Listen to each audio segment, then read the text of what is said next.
Сотрудники паспортного отделения Чемчирского района занимаются обработкой данных граждан, которые приходят для обмена паспорта. Выдача документов проходит в обычном режиме. Мы с 9 часов утра до 6 вечера принимаем граждан.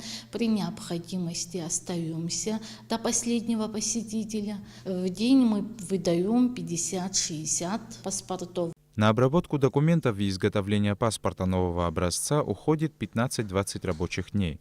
По данным сотрудников паспортного отделения, из более 17 тысяч жителей района паспорт гражданина Абхазии нового образца уже получили 12 365 человек. Кроме того, более 1600 паспортов готовы к выдаче. Есть граждане, которые не забирают готовые документы уже больше года.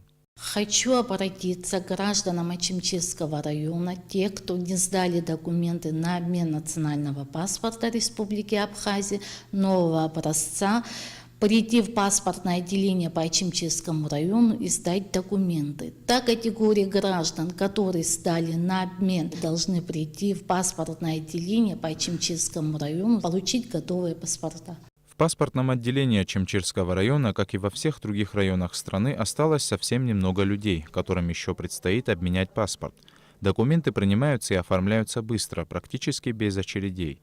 Кроме того, у жителей отдаленных районов есть возможность записаться на прием по телефону, а специально для лиц с ограниченными возможностями работает мобильная группа, которая выезжает на место и принимает необходимые документы. Саиджар Салия, Томас Чиковани, Абхазское телевидение.